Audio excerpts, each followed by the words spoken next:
ஆதியாகமம் 42ஆம் அதிகாரம்.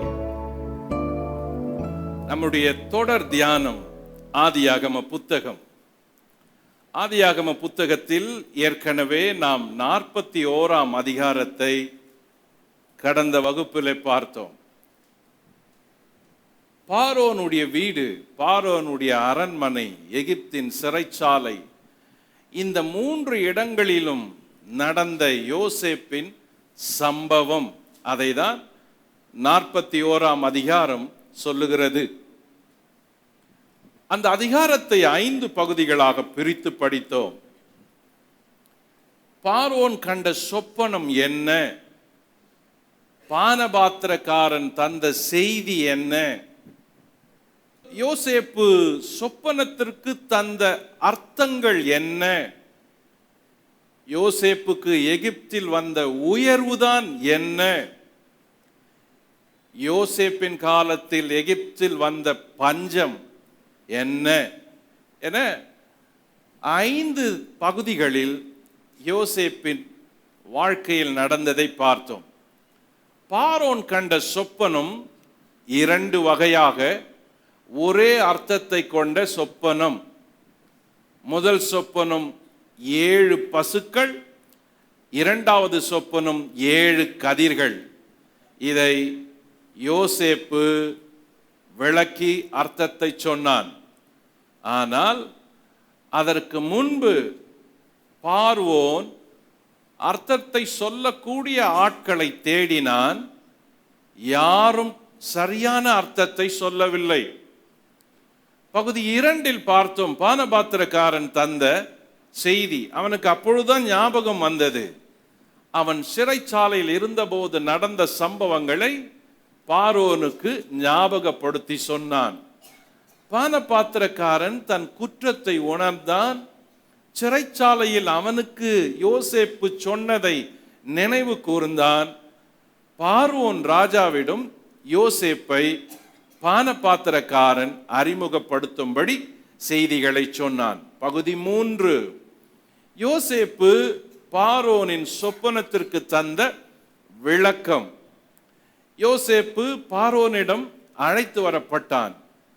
யோசேப்பு பார்வோனின் சொப்பனத்தை கேட்டான். யோசேப்பு பார்வோனின் சொப்பனத்தை கேட்டு அதற்கு அர்த்தத்தை சொன்னான். அதோடு சேர்ந்து அந்த சொப்பனம் நிறைவேறுவதற்கும் பார்வோனுக்கு ஆலோசனைகளை சொன்னான். சொப்பனம் மட்டும் அவன் சொல்லி முடித்து விடவில்லை, ஆலோசனைகளையும் சேர்த்து சொன்னான். ஆக அவனது ஆலோசனை பார்வோனுக்கு மிக ஏற்றதாய் இருந்தது. பகுதி 4, யோசேப்புக்கு எகிப்தில் வந்த உயர்வு. பார்வோன் யோசேப்பின் சொப்பனத்தை கேட்டு அவன் அதில் உண்மை இருக்கிறது என்று புரிந்து கொண்டு யோசேப்பை தனக்கு அடுத்தபடியான ஸ்தானத்தில் உயர்த்தினான். யோசேப்புக்கு அதிகாரத்தில் உயர்வு வந்தது. அதற்கு பிறகு யோசேப்புக்கு குடும்பத்தை அமைத்து கொடுத்தான். அவன் பெயரை எகிப்திய மொழியில் மாற்றினான். அவனுக்கு ஒரு நல்ல பெண்ணை திருமணம் முடித்தான். அவனுக்கு குடும்பத்தை அமைத்து கொடுத்தான். இந்த 41ஆம் அதிகாரத்தில் யோசேப்பு தேவனை பற்றி பல செய்திகளை சொன்னான். நான் அல்ல, தேவனே பார்வோனுக்கு மங்களகரமான உத்தரவு அருளச் செய்வார் என்றான். தேவன் தாம் செய்ய போகிறது என்னதென்று பார்வோனுக்கு அறிவித்தார் சொப்பனத்தில் என்று சொன்னான். தேவன் தாம் செய்ய போகிறதை பார்வோனுக்கு காண்பித்தார் என்று சொன்னான். தேவன் இந்த காரியத்தை நிச்சயித்திருக்கிறார், அதை தேவன் சீக்கிரம் செய்வார். ஆக பார்வோனிடம் யோசேப்பு தான் வணங்கும் தேவன் எப்படிப்பட்டவர், என்ன செய்தார், அவனுக்கு என்ன செய்ய போகிறார் என்பதை யோசேப்பு பார்வோனுக்கு தன் தேவனை அறிவித்தான். அந்த வாய்ப்பை பயன்படுத்தி கொண்டான். அதனால் தேவனும் அவனை கனம் பண்ணி உயர்த்தினார். இதற்கு பிறகு அவனுடைய குடும்பத்திடம் வந்தால், யோசேப்புக்கு தேவன் குடும்பத்தை கொடுத்தார், மனைவியை கொடுத்தார், பிறகு 2 பிள்ளைகளை கொடுத்தார். அவன் சொன்னான், என் வருத்தம் யாவையும் மறக்கும்படி தேவன் செய்தார் என்று. பிறகு தன்னுடைய குடும்பத்தார் தகப்பனுடைய வருத்தம் யாவையும் மறக்கும்படி செய்தார் என்றான். நான் சிறுமைப்பட்டிருந்த தேசத்தில் தேவன் என்னை பலுக பண்ணினார் என்று சொன்னான். ஆக யோசேப்பு அந்த அதிகாரம் முழுவதிலும் தனது தேவனை நினைத்தான், உயர்த்தினான், நினைவு கூர்ந்தான், கனம் பண்ணினான். எப்பொழுதுமே எல்லாவற்றுக்கும் தேவனை சார்ந்து நின்றான் என்பது புரிகிறது. 41ஆம் அதிகாரத்தின் கடைசி பகுதி யோசேப்பு சொன்ன அர்த்தத்தின்படியே, பார்வோன் கண்ட சொப்பனத்தின்படியே, யோசேப்பு அந்த சொப்பனத்திற்கு சொன்ன அர்த்தத்தின்படியே பஞ்சகாலமும் செழிப்பு காலமும் துவங்க ஆரம்பிக்கிறது. முதலிலே செழிப்பான 7 வருஷங்கள். அந்த செழிப்பான 7 வருஷங்களில் யோசேப்பு என்னவெல்லாம் அவன் ஆலோசனை சொன்னானோ அந்த ஆலோசனையின்படி எல்லாம் செய்து விட்டார்கள். எல்லா தேசத்தாருக்கும் அது பஞ்ச காலமாய் வரப்போகிறது என்று தேவன் முன்கூட்டியே சொன்னபடியினால் எகிப்தியருக்கு மட்டும் அது செழிப்பின் வருஷமாய் இருந்தது. அந்த 7 செழிப்பின் வருஷங்களில் எல்லா பகுதியிலும் கடற்கரை மணல் அத்தனை போல தானியங்களை சேர்த்து வைத்தனர். எகிப்திய மக்களுக்கும் தானியங்களை சேர்த்து வைத்தனர். எகிப்துக்கு வெளியே இருக்கிற தேசத்தார் எல்லாரும் வந்து தானியத்தை வாங்கினால் எப்படி இருக்கும் என்று எண்ணி அவர்களையும் மனதில் வைத்து தானியத்தை சேர்த்து வைத்தனர். கடற்கரை திரளான மணல் எப்படி இருக்கிறதோ அப்படி தானியங்களை சேர்த்தான் என்று வேதம் சொல்லுகிறது. 41ஆம் அதிகாரத்தை இப்படிப்பட்ட சூழலில் இருந்துதான் நாம் பார்த்து முடித்தோம். பரிபூர்ணம் உள்ள 7 வருஷங்கள்.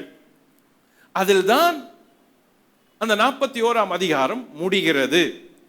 அதே 41ஆம் அதிகாரத்தின் இறுதியிலே பஞ்சம் நிறைந்த 7 வருஷங்கள் துவங்கிவிட்டது.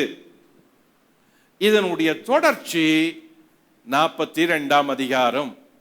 ஆதியாகமம் 42ஆம் அதிகாரம் பஞ்சமுள்ள வருஷங்களில் நடந்த சம்பவங்களை சொல்லுகிறது. இந்த அதிகாரத்திற்கு தலைப்பிட்டால் தரிசனங்களை நிறைவேற்றும் தேவன் என்று தலைப்பிடலாம். இந்த அதிகாரத்தில் முக்கிய இடங்கள் 2.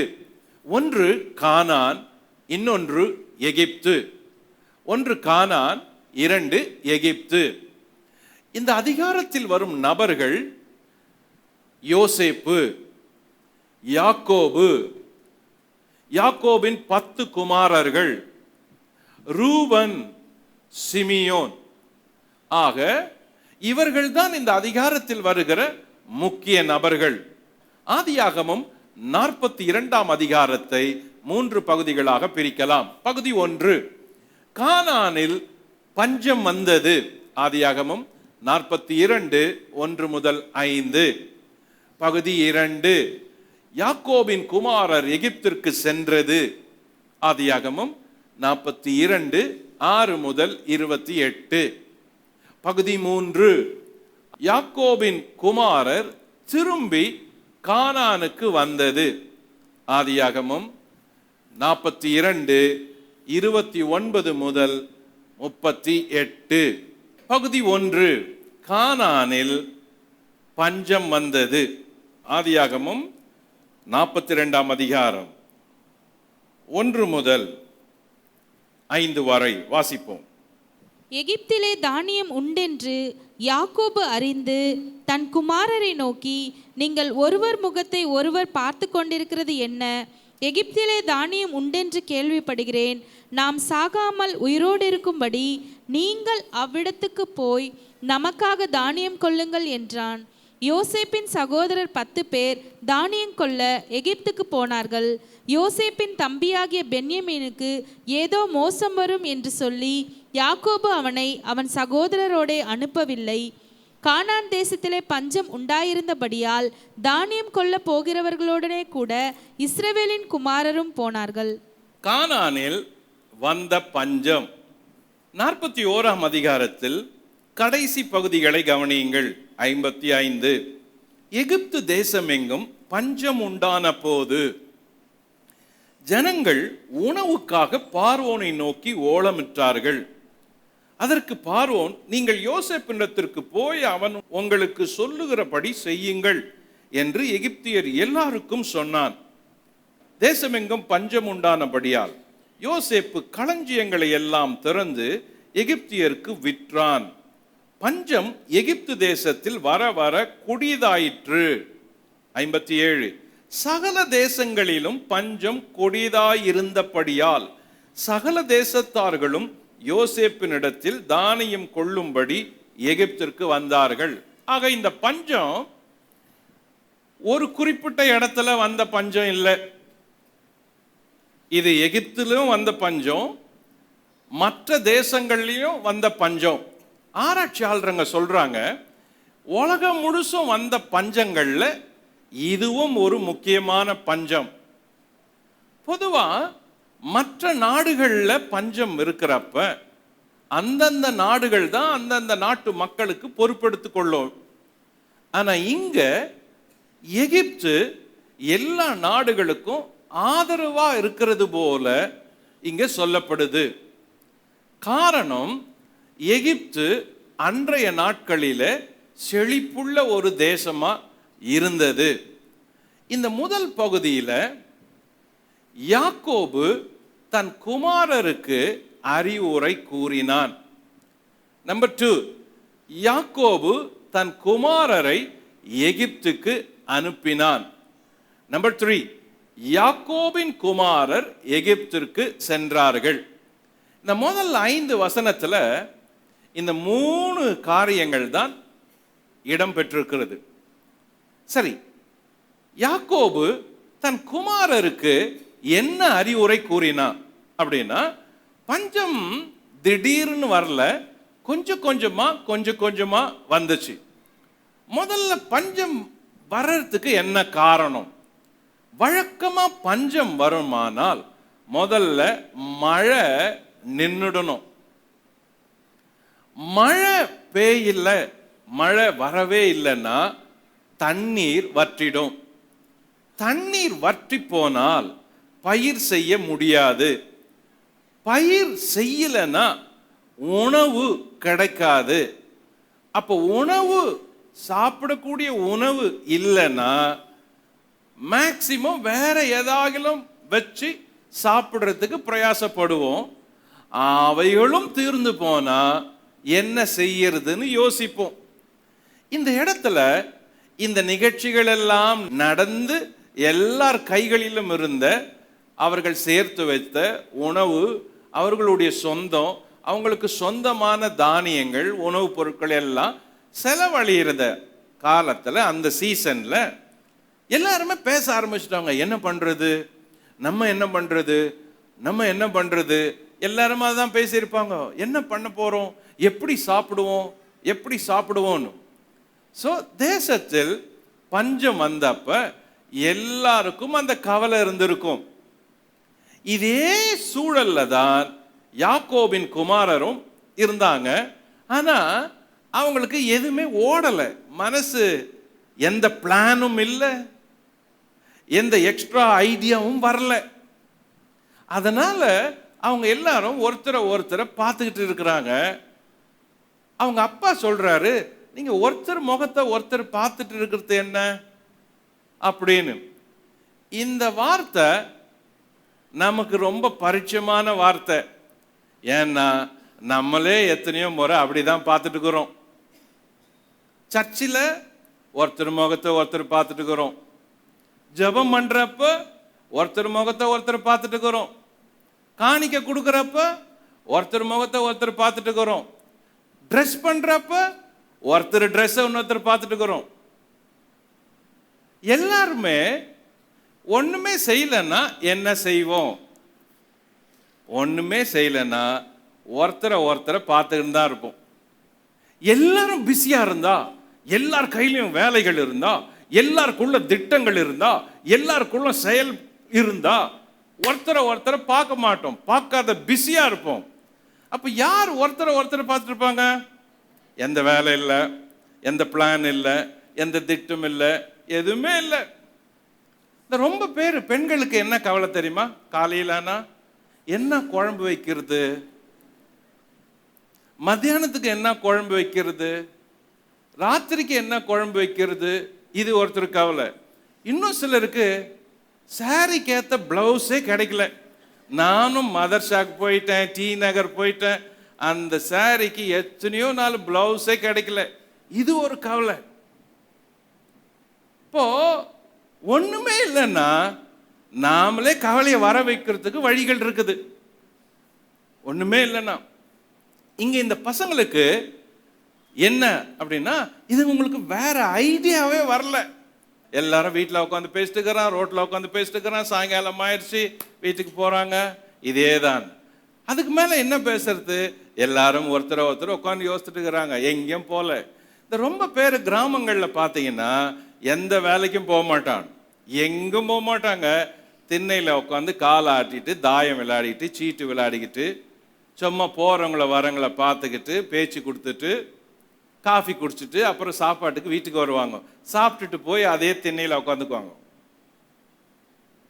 வாழ்க்கையில் ஒன்றுமே இல்லை, உங்களுக்கு செய்யறதுக்கு ஒன்றுமே இல்லை, யோசிக்கிறதுக்கு ஒன்றுமே இல்லை, கையில் திட்டம் இல்லை, ஃபியூச்சரை குறித்த எந்த ஆய்வும் இல்லை, யோசனை இல்லை, பிளான்ஸ் இல்லை, எதுவுமே இல்லைன்னா எல்லாரும் ஒருத்தரை பார்த்துட்டு நேரத்தை தான் வீணாக்குறோம். இங்க அதுதான் நடந்துச்சு. இந்த நேரத்துல தான் யாக்கோபு சொன்னாரு, ஏன் எல்லாரும் ஒருத்தரை பார்த்துட்டு இருக்கிறீங்க? எகிப்துல தானியம் விற்கிறாங்கன்னு கேள்விப்பட்டேன், அதனால நீங்க எகிப்துக்கு போய் தானியம் வாங்கிட்டு வாங்க அப்படின்னு. நல்லா கவனிங்க. உங்க வீட்டில் ரொம்ப நாளா படிச்சுட்டு வேலை செய்யல ஒரு பையனா என்ன சொல்லுவோம்? பாரு, நீ எவ்வளோ நாள் படிச்சுட்டு சும்மாவே உட்காந்து இருக்கிற, அங்கே கம்பெனியில் எல்லாருக்கும் வேலைக்கு ஆள் எடுக்கிறாங்க, நீ அங்கே போ அப்படின்னு சொல்லுவோம். ஏன்? ஒரு லிமிட் வரைக்கும் பார்ப்போம். ஒன்று வேலை செய்யணும், இல்லை வேலைக்கு ஆயத்தமாக இருக்கணும், இல்லை ஏதாகிலும் செஞ்சுட்டு இருந்தால் கேட்க மாட்டாங்க. அப்போ எகிப்துக்கு போ அப்படின்னு இவங்களை அனுப்புறதுக்கு காரணம் என்னன்னா, 10 பேரும் ஒருத்தரை பார்த்துட்டு பேசிட்டு இருக்கிறாங்க. இந்த சூழல்ல என்ன செய்யறதுன்னு தெரியல. கவனிங்க, தேவன் ஒருத்தருக்குள்ள இல்லைன்னா, ஆண்டவர் ஒருத்தருக்குள்ள இல்லைன்னா அவங்க கிட்ட எந்த அடுத்த பிளான்ஸ் எதுவுமே இருக்காது. கடவுள் உங்களுக்குள்ள இருந்தா உங்களுக்கு எதாவது செய்வாரு, சும்மா இருக்க மாட்டாரு. எதுவுமே இல்லைன்னா கூட கடவுள் உனக்குள்ள இருந்தா அவரும் சும்மா இருக்க மாட்டாரு, உன்னையும் சும்மா வைக்க மாட்டாரு. ஆதியில தேவன் வானத்தையும் பூமியும் சிருஷ்டித்தார். பூமியானது ஒழுங்கின்மையா இருந்தது, ஆழத்தின் மேல் இருள் இருந்தது, ஜலத்தின் மீது ஆவியானவர் சும்மா இருந்தார். அப்படி சொல்லல, வேதம் சொல்லுது பூமி ஒழுங்கு இல்லதான், ஆழத்தின் மேல இருள் இருந்துச்சுதான், ஆனா ஆவியானவர் சும்மா இல்ல, அசைவாடிக்கிட்டே இருந்தாரா. ஆவியானவர் அசைவாடிக்கிட்டே இருக்கிறாரு, சும்மா இல்ல. ஆனா நம்மளா இருந்தா என்ன சொல்லுவோம்? பூமி ஒழுங்கா இல்ல, இருள் இருக்குது, நான் எங்க போவேன்? பூமி ஒழுங்கா இல்ல, இந்த பக்கம் போனா பூமி ஒழுங்கா இல்ல, அந்த பக்கம் இருளா இருக்குது, நான் எங்கேயும் போக முடியாது அப்படின்னு சொல்லுவோம், சும்மா இருப்போம். ஆனால் ஆவியானவர் பாருங்க, அந்த நிலையிலையும் சும்மா இல்ல, அவர் ஜலத்தின் மீது அசைவாடிக்கொண்டே இருந்தாராம். பரிசுத்த ஆவியானவர் உனக்குள்ள இருந்தா அவரும் சும்மா இருக்க மாட்டாரு, நீயும் சும்மா இருக்க மாட்ட. பரிசுத்த ஆவியானவரை டிபெண்ட் பண்ணி வாழ்ந்தா அவர் நம்மளை எப்பவுமே மூவ் பண்ணிக்கிட்டே இருப்பாரு, இயக்கி கொண்டே இருப்பாரு, எங்கேயாவது நம்மளை செயல்படும்படி வைத்து கொண்டே இருப்பாரு. எருசலேமில், யூதேயாவில், சமாரியாவில், பூமியின் கடைசி பரியந்தம் ஒரு இடத்துல பரிசுத்த ஆவியானவர் நம்மளை வைக்க மாட்டாரு. கர்த்தர் உங்களோட இருந்தா, கர்த்தர் உனக்குள்ள இருந்தா, தேவ ஆவியானவர் உன் மேல தங்கி இருந்தா நீ ஒரு இடத்துல சும்மா இருக்க முடியாது. பரிசுத்த ஆவியானவர் உங்களிடத்தில் வரும் பொழுது நீங்கள் எருசலேம்ல மட்டும் சாட்சியா இருப்பீங்க அப்படின்னு சொல்லல. எருசலேம் ஓகே, மூவிங், யூதேயா, அடுத்தது மூவ் பண்றாரு, மூவ் பண்ண வைக்கிறாரு. எவ்வளவு தூரம்? எவ்வளவு தூரம்? பூமியின் கடைசி மட்டும். அப்ப தேவனுடைய பிள்ளைங்களை எப்பவுமே இயக்குவதற்கு தேவன் ஆயத்தமா இருக்கிறாரு. ஒண்ணுமே இல்லைன்னா கூட உங்களால சும்மாவே இருக்க முடியாது. சும்மா இருக்க முடியாது. யாக்கோபு சொன்னாரு, தரிசனம் பெற்றவர், வாக்குதத்தம் பெற்றவர், வாழ்க்கையிலே காயப்பட்டு உயர்ந்தவர், உழைச்சி மேல வந்தவர், தேவனை சார்ந்து கொண்டவர். அனுபவத்துல சொல்றாரு, நீங்க ஒருத்தர் ஏன் பார்த்து டைம் வேஸ்ட் பண்றீங்க? எகிப்துக்கு போங்க, அங்க தானியம் கொடுக்குறாங்களா, போய் வாங்கிட்டு வாங்க அப்படின்னு. ரொம்ப தூரம் கானானுக்கும் எகிப்துக்கும் போகணும். வாகனத்துல கழுதைய எல்லாம் வச்சு தான் போக முடியும். அப்போ தூரம் போய் தானியத்தை வாங்கிட்டு வரும்படி அவங்க அப்பா யாக்கோபு பிள்ளைங்களை அனுப்புறாரு. இவனுங்க எல்லாரும் சேர்ந்து பேசியிருப்பானுங்க, ஆனா தனியா போகல. கவனிங்க 42:5. கானான் தேசத்திலே பஞ்சம் உண்டாயிருந்தபடியால் தானியம் கொள்ள போகிறவர்களுடனே கூட இஸ்ரவேலின் குமாரரும் போனார்கள். அப்போ இவனுங்க மட்டும் போல, ஜனம் போய்கிட்டே இருக்குது. அப்பப்போ பேசிக்கிட்டு வாங்க போலாம், எல்லாரும் போய் வாங்கலாம், வாங்கிட்டு வராங்க பாருங்க, அது வராங்க பாருங்க, எல்லாம் கும்பலா வாங்கிட்டு வராங்க. அப்படின்னா எப்படி இருக்கும் யோசித்து பாருங்க. எல்லாம் கும்பலா போயிட்டு அங்க வாங்கிட்டு வருவாங்க. ஒரு தடவை அரிசி பஞ்சம் வந்துச்சு. தமிழ்நாட்டில் அரிசி பஞ்சம் வந்தப்ப ஆந்திராவில் அரிசியை விற்றாங்க விலை குறைஞ்ச விலையில. அப்ப இங்கிருந்து ஜனங்க அங்க போய் வாங்கிட்டு வந்து இங்க விற்பாங்க. பாருங்க, பஞ்சம் ஒரு இடத்துல இருந்துச்சு, செழிப்பு இன்னொரு இடத்துல இருந்துச்சு. இப்போ இந்த 10 குமாரர்களும் கிளம்பி எகிப்துக்கு போறாங்க. இப்போ எகிப்துல ஏன் செழிப்பு இருந்துச்சுன்னா, அங்க 2-3 காரணங்கள்ல முக்கியமான ஒரு காரணம், அங்க தேவன் தம்ம பிள்ளைகளை உயர்த்துவதற்கு எகிப்தை ஆயத்தம் பண்ணி வச்சிருக்கிறாரு. முன்கூட்டியே தாம் வாக்குதத்தம் பண்ண அந்த குடும்பத்தார், சந்ததி, கோத்திரம், வம்சம், இவங்க சாகாம அவங்கள போஷிக்கிறதுக்கு, இவங்க ஜீவனோட இருந்து வாழ்வதற்கு அவங்கள நல்ல ஒரு இடத்துல ஆயத்தம் பண்றாரு. அந்த நல்ல இடம் எகிப்து. அங்கதான் குடும்பமா போறாங்க. இவங்க போவதற்கு முன்பு யோசேப்பை தேவன் அனுப்புறாரு. இதுதான் சங்கீதம் 104, 105 வாசிக்கிறப்பெல்லாம் அந்த வரலாறை சொல்றான். எப்படி போனாங்க, யார் போனாங்க, எதுக்கு போனாங்க, என்ன நடந்துச்சுன்னு. அப்போ யோசேப்பு முன்னாடி போய் தேவன் அங்க அவனை உயர்த்தி வைக்கிறார். சரி, எகிப்துல முக்கியமான ஒன்று நைல் நதி. இந்த நைல் நதி உலகத்தில் நீளமான நதி.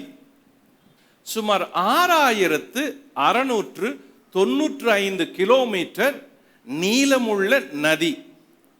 ஆப்பிரிக்கா கண்டம் முழுவதும் இந்த ஒரு நதி எல்லா நிலப்பகுதிகளையும் செழிப்பாக்குற நதி. ஸோ மேல இருந்து பார்த்தீங்கன்னா இந்த நதி, அதாவது சேட்டலைட் வியூவில் இந்த நதி பாயிற ஓரங்களில் எப்படி பசுமையா இருக்குது பாருங்க. இதெல்லாம் பாலைவனம், வனாந்தரம், இதெல்லாம் பாலைவனம். ஆனால் நதி பாயிற ஓரத்துல இந்த பசுமை இவ்வளோ வியாபித்து இருக்குது. எங்க இருந்து அந்த மத்திய தரைக்கடல் எல்லாம் தொட்டு இந்த நதி முழுசும் ஆப்பிரிக்கா முழுசும் பாயுது, எகிப்தை தொடங்கி. அப்போ இந்த ஒரு நைல் நதி காலத்துல எல்லாரும் செழுமையை சந்திச்சாங்க. இப்போ பார்வோன் அப்படின்னு சொல்றோம்ல, இந்த பார்வோனுடைய சந்ததி இருக்குது. இந்த சந்ததி சரித்திரத்துல ரொம்ப முக்கியமான சந்ததி. இந்த பார்வோனுடைய டைனாஸ்டி அப்படின்னு சொல்றது என்னன்னா, ஒரு குடும்பத்துக்குள்ள இருந்து அவங்க பிள்ளைங்க, அவங்க பிள்ளைங்க, அவங்க பிள்ளைங்க, அவங்க பிள்ளைங்க, அவங்க பிள்ளைங்க, இப்படி பிள்ளைங்க பிள்ளைங்க பிள்ளைங்க பிள்ளைங்களின் பிள்ளைங்க வராங்க பாருங்க. இந்த ஆட்சிக்கு மொத்தமா சேர்த்து ஒரு குடும்பத்திலிருந்து கடைசி வரைக்கும் சேர்ந்தா ஒரு டைனாஸ்டி. அடுத்தது வேற ஒருத்தன் வந்து அவன் குடும்பத்திலிருந்து அப்படி அவன் பிள்ளைங்க அவன் பிள்ளைங்க அவன் பிள்ளைங்க அவன் பிள்ளைங்க அப்படி வந்தா அது இன்னொரு டைனாஸ்டி. அப்போ அந்த அடுக்கு தலைமுறை ஆட்சியாளர்களின் காலம். இந்த அடுக்கு தலைமுறை ஆட்சியாளர்களின் காலத்துல பலர் இருந்தாங்க. கவனிங்க, ஆபிரகாம் காலத்துல பார்வோன் இருந்தான், ஈசாக்கு காலத்துல பார்வோன் இருந்தான், யாக்கோபின் காலத்துல பார்வோன் இருந்தான், யோசேப்பின் காலத்துல பார்வோன் இருந்தான், மோசேயின் காலத்துல பார்வோன் இருந்தான். அப்போ வேதத்தை வாசிக்கிற உங்களுக்கு அந்த இடத்துல பார்வோன் பார்வோன்னு வரப்ப ஒரே பார்வோன் அப்படின்னு நினைக்க கூடாது. பார்வோன்ன்றது பதவியின் பெயர், அவனுடைய பெயர் அல்ல, அது அவன் பதவியின் பெயர். ஜனாதிபதி என்பது பதவியின் பெயர், பிரதமர் என்பது பதவியின் பெயர், கவர்னர் என்பது பதவியின் பெயர், பார்வோன் என்பது பதவியின் பெயர். அப்போ ஆதியாகமும் யாத்திராகமும் இந்த 2 புத்தகங்களை படிக்கிறப்ப பார்வோனை குறிச்சும் எகிப்தை குறிச்சும் அதிகமான செய்திகள் சரித்திர ரீதியா உள்ள அடங்கி இருக்குது. அப்போ இப்போ யோசேப்பு எகிப்துல இருக்கிறான், அவனுக்கு மேல ஒரு பார்வோன் இருக்கிறான். இந்த காலகட்டம் தான் மத்திய ராஜ்யம், மிடில் கிங்டம் அப்படின்னு அழைக்கப்படுது. கிமு 1991க்கும் கிமு 1786க்கும் இடைப்பட்ட காலம் இந்த மத்திய மிடில் கிங்டம் அப்படின்னு சொல்லப்படுது. இதுல ஓல்டு கிங்டம் அப்படின்னு சொல்றது ஒரு பகுதி. ஓல்டு கிங்டம் இதுல 3லிருந்து 6 டைனாஸ்டி, அடுக்கு தலைமுறை ஆட்சியாளர்கள். 3லிருந்து 6 எவ்வளோ வருஷம்? எப்போ? கிமு 2686க்கும் கிமு 2181க்கும் இடைப்பட்ட காலம். இந்த காலகட்டத்தில் பிரமிடுகளின் எரா, பிரமிடுகளின் காலம் அப்படின்னு சொல்லப்படுது. அதுக்கு பிறகு ஃபர்ஸ்ட் இன்டர்மீடியட் பீரியட், ஒரு கேப்பு, ஒரு பெரிய பீரியட். அதுக்கு ரெண்டாவது அடுத்த முறையா மிடில் கிங்டம் டைனாஸ்டி வந்து 12 அடுக்கு ஆட்சியாளர்கள் ஒரே குடும்பத்திலிருந்து வராங்க. ஒருத்தருக்கு பின்னாடி ஒருத்தருக்கு பின்னாடி. எவ்வளவு காலம் அவர்கள் ஆட்சி ஆள்றாங்க? 1991 கிமு முதல் 1786 கிமு வரை. அப்போ கிமு 1991க்கும் கிமு 1786க்கும் இடைப்பட்ட இந்த காலம் இருக்குது. இதுதான் வேதத்தில் இருக்கிற முற்பிதாக்கள் இருக்கிறாங்களே, நம்ம முற்பிதாக்கள் ஆபிரகாம், ஈசாக்கு, யாக்கோபு, யோசேப்பு. இந்த முற்பிதாக்கள் காலத்துல இந்த வருஷங்களுக்கு இடையில இத்தனை எகிப்திய அரசர்கள், பார்வோன்கள் ஆண்டு இருக்கிறாங்க. சரி, இதுக்கு அடுத்தது செகண்ட் இன்னொரு ஒரு பீரியட், ஒரு கேப். அதுக்கப்புறம் நியூ கிங்டம். இதுல 18 முதல் 20 டைனாஸ்டி, அடுக்கு ஆட்சியாளர்கள் தலைமுறை. அவங்க தலைமுறையில் அடுக்கடுக்கா ஒருத்தருக்கு பின்னால வராங்க.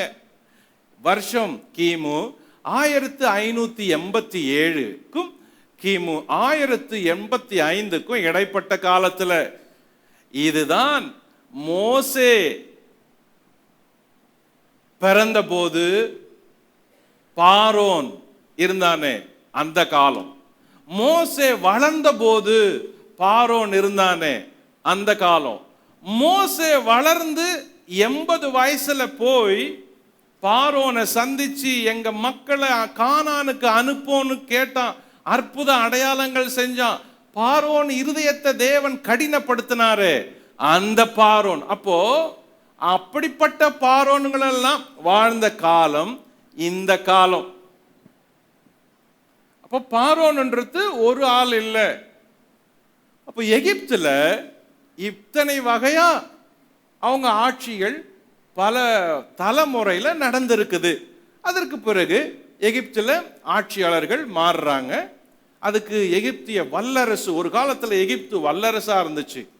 அப்போ இவ்வளோ பேரும் அதில் ஆட்சியாளர்களாக பல தலைமுறையில் இருந்திருக்கிறாங்க. இப்போ யோசேப்பு எந்த பார்வோன் காலத்தில் ஆட்சியில் இருந்தான் என்ன? யோசேப்பு இந்த மத்திய ராஜ்யம், இந்த 12th டைனாஸ்டி இருக்குதே, இந்த காலகட்டத்தில் தான் எகிப்தில் ஆட்சிக்கு கவர்னரா அவன் முக்கிய ஸ்தலத்தில் இருந்தான். யாத்திராகமம் படிக்கிறப்ப இதை குறித்து இன்னும் அதிகமாக விளக்கமாக படிப்போம் பெயர்களோட.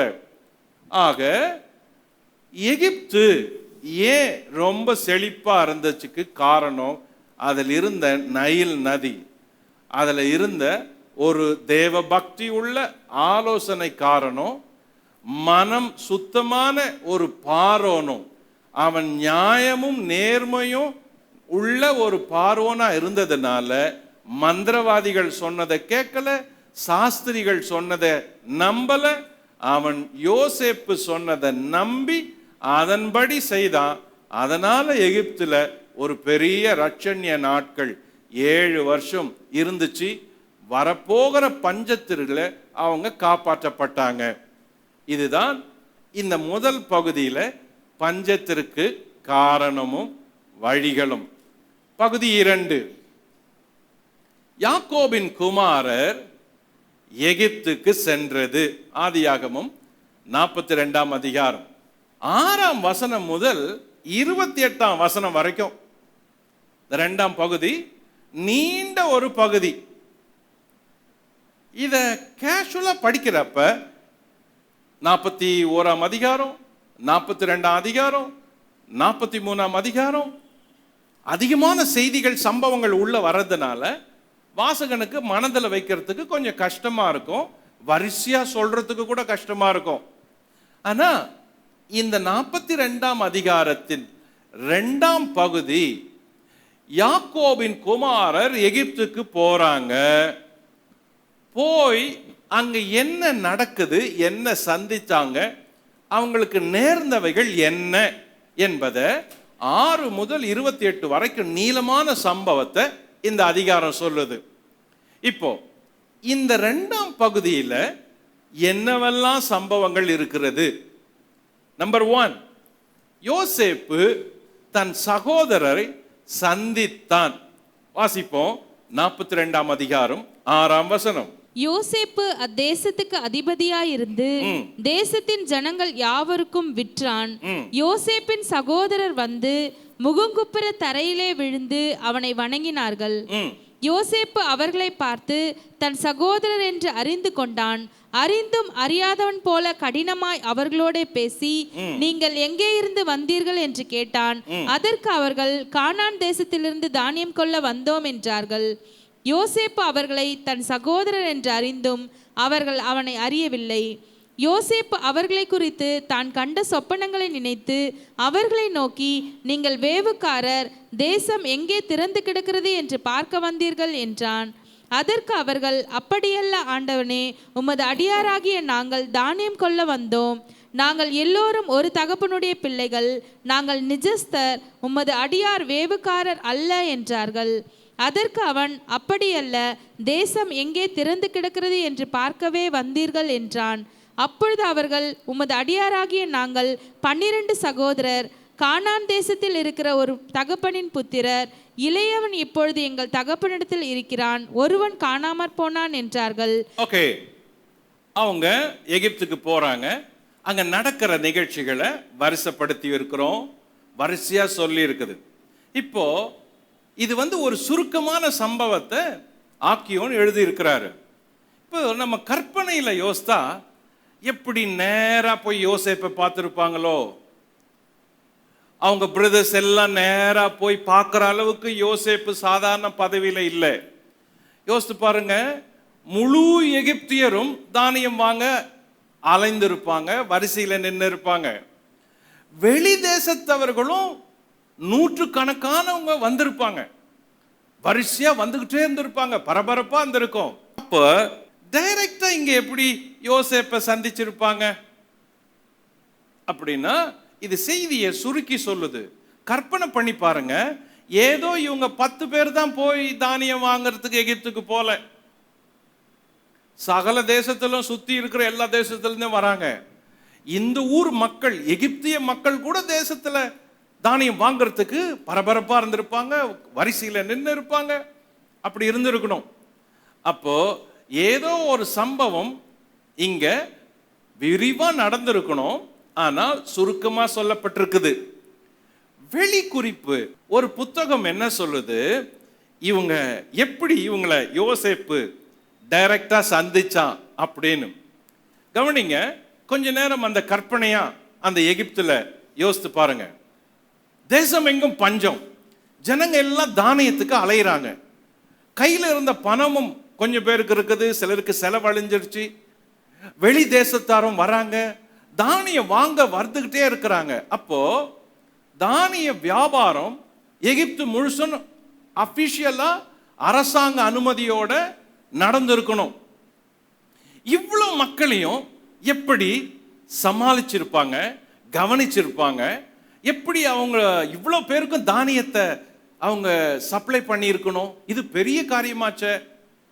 அப்படின்னா எகிப்தை சுற்றிலும் 10 வாசல்கள் இருந்துச்சாம்.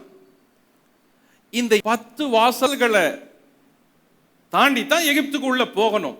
வாசல் காவலாளிங்க உட்கார்ந்து உள்ள வர எல்லார் பேரும் எழுதுவாங்களாம். யாரெல்லாம் வர்றீங்க, உங்க பேர் என்ன, வயது என்ன, எந்த ஊரு, இப்படி எழுதி எழுதி எழுதி தான் உள்ள அனுப்புவாங்களாம். தினந்தோறும் இந்த நபர்கள் எல்லாம் யார் அப்படின்னு யோசேப்பு இந்த பெயர் பட்டியலை பார்க்கறது வழக்கமா கொண்டிருந்தானா. தினந்தோறும் யாரெல்லாம் வாங்க வந்தாங்க, எவ்வளவு பேர் வாங்க வந்தாங்க, எந்த ஊர்ல இருந்தெல்லாம் வந்திருந்தாங்க வராங்க அப்படின்னு தினந்தோறும் பார்க்கிற ஒரு பழக்கத்தை யோசேப்பு கவனிச்சுட்டே இருந்திருக்கிறாரு. இந்த பட்டியலை இது தினந்தோறும் இங்க நடக்குது. யாக்கோபின் குமாரர் கிளம்புறாங்க, வழியிலெல்லாம் பேசிட்டு வந்தாங்க. அவங்க வழியில பேசுறப்ப என்ன பேசினாங்களாம் பாருங்க. நம்ம தம்பி ஒருத்தர் இருந்தான்ல, அவனை நம்ம ரொம்ப வருத்தப்படுத்தி மீதியானியர் வியாபாரி கிட்ட வித்துட்டுமே, அந்த வியாபாரிங்க அவனை எகிப்துல வித்துட்டாங்க அப்படின்னு சொன்னாங்களே. நம்ம எல்லாம் இப்ப முதல் முறையா எகிப்துக்கு போறோம், நம்ம போய் நம்ம தம்பியை பார்த்து தேடுவோம். ஒருவேளை நம்ம தம்பி அங்க இருந்தான்னா அவன் கிட்ட போய், தம்பி நீ வருத்தப்படாதடா, நாங்க செஞ்சது தப்புடா அப்படின்னு சொல்லி தம்பி கிட்ட நம்ம மன்னிப்பு கேட்டு அவனை எப்படியாவது கூப்பிட்டுட்டு வந்துடலாம் அப்படின்னு இவங்க வழியில பேசிக்கிட்டே வராங்களாம். இந்த வழியில பேசிக்கிட்டு வரப்ப அப்போ ஒருத்தர் கேட்கிறானா, எகிப்துல போய் தம்பி எப்படி பார்ப்போம், அவன் ஒருத்தனா இருக்கிறான் அப்படின்னு. அப்ப இன்னொருத்தர் சொல்றானா, டேய் நம்ம தம்பி ரொம்ப அழகானவன், அவனை எகிப்திய அந்த விலை மாதர்கள் இருக்கிறாங்களே அவங்க கிட்ட கேட்டா தெரியும், இப்படி ஒரு அழகான ரூபம் உள்ளவனை நீங்க பாத்தீங்களா அப்படின்னு அந்த வீதிக்குள்ள அந்த ஊருக்குள்ளவே கேட்டுட்டு போவோம். அப்படி கேட்டா ஒருவேளை நம்ம தம்பி அங்க வேலை செஞ்சிருந்தா, அந்த ஊர்ல இருந்தா, அங்க நம்ம அவனை பிடிச்சு கூட்டு வந்துடலாம் அப்படின்னு இவங்க வழியேற பேசிக்கிட்டு வராங்க. கவனிங்க, யோசேப்பு குழியில் தூக்கி போடப்பட்ட பொழுது வயது 17. யோசேப்பு அதிபதியா ஆனப்ப வயது 30. ஆக மொத்தம் 13 வருஷம். இப்போ அதிபதியா ஆயிட்ட உடனே 7 வருஷம் செழிப்பான பரிபூரணம் உள்ள வருஷங்கள். அப்ப யோசேப்புக்கு வயசு என்ன? 37. 37 வயசு அப்படின்னா அவன் வீட்டை விட்டு வந்து எத்தனை வருஷம் ஆகுது? குழியில தூக்கி போட்டதுல இருந்து 17ல இருந்து 37 வரைக்கும் 20 வருஷம். இப்போ 20 வருஷம் அவனை பார்க்கல. அதையும் தாண்டி பஞ்சமுள்ள வருஷங்கள் 7 வருஷம். பஞ்சம் வந்ததும் இவங்க வந்துடல. 1 வருஷம் 2 வருஷம் கழிச்சியாவது இவங்க வந்திருக்கணும். இருந்த தானியங்கள்லாம் செலவழிச்ச பிறகு கானான்ல மேக்சிமம் அவங்க லைஃபை தள்ளி இருக்கிறத செலவு பண்ணி அவங்க மேக்சிமம் அவங்க மந்த ஆடு இதெல்லாம் வச்சு வாழ்ந்து கடைசியில் ஒன்றும் இல்லாதப்போ பஞ்சம் வந்துருச்சு. இனிமேல் தாக்கு பிடிக்க முடியாது, எல்லாரும் எகிப்துக்கு போகிறாங்க, கையில் இருந்ததெல்லாம் செலவாயிருச்சு, நம்ம போவோம் அப்படின்ற சூழல் வந்தப்ப பஞ்சம் வந்த 7 வருஷத்துல முதல் ஒரு வருஷம் இல்லை 2 வருஷம் கழிச்சு இவங்க எகிப்துக்கு போயிருக்கணும். அப்போ குறைஞ்சபட்சம் 22 இல்லை 23 வருஷம் கழிச்சுதான் யோசேப்பின் சகோதரருங்க யோசேப்பை பார்க்கக்கூடிய வாய்ப்பை பெறணும். நான் சொல்ற கணக்கு உங்களுக்கு புரியலன்னா உட்காந்து நல்லா யோசிங்க. ஏன்னா இதுக்கு முன்னாடி நீங்க பைபிள் படிச்சு அவன் வயசு அதெல்லாம் யோசிச்சிருந்தா நான் சொல்றது யோசிக்க முடியும். ஸோ குறைஞ்சபட்சம் அவங்க பிரதர்ஸ் யோசேப்பை பார்த்து 20 22 வருஷம் கழிச்சு பார்க்கணும். இப்போ நீங்க யோசிங்க, உங்க பிரதர்ஸ் இல்லை உங்க சிஸ்டர்ஸ், உங்க பிரதரோ இல்லை சிஸ்டரோ 20 வருஷம் கழிஞ்சு நீங்க பார்க்குறீங்கன்னா எப்படி இருப்பாங்க? எப்படி இருப்பாங்க? ஒருவேளை அவங்களுக்கு 50 வயசுல நீங்க பார்த்து இப்போ 70 வயசுல பார்த்தீங்கன்னா அவங்க ஒயிட்டா இருப்பாங்க. ஒருவேளை அவனை நீங்க 10 வயசுல பார்த்து இப்போ 30 வயசுல பார்த்தீங்கன்னா அவன் வாலிபனா இருப்பான், வெயிட் போட்டிருப்பான், பாடியை பில்ட் பண்ணியிருப்பான், மாடர்ன் ஆயிருப்பான். ஐயோ இவ்வளோ உயரம் ஆயிட்டானா, இவ்வளோ தடி ஆயிட்டானா, இவ்வளோ பெரிய பையனா அப்படின்னு சொல்லியிருப்போம். 20 வருஷம்ன்றது அவ்வளோ ஈஸியா அடையாளம் சரீரப்படி கொள்ள முடியாது. இன்னொரு காரியம், எகிப்தியனை போலவே யோசேப்பு மாறிட்டான். ஆடையில, மொழியில, உடையில, மேக்கப்ல, எகிப்தியர் செய்யற அந்த ட்ரெஸ், அந்த மெத்தட் இருக்குது, அதில் எல்லாமே எகிப்தியனை போல மாறிட்டான். அப்போ 17 வயசுல பார்த்த அந்த யோசேப்பை தான் இவங்க நினைச்சு பேசிட்டு போறாங்க, கற்பனையில பேசிட்டு போறாங்க, தம்பியை கூட்டிட்டு வந்துடலாம் அப்படின்னு.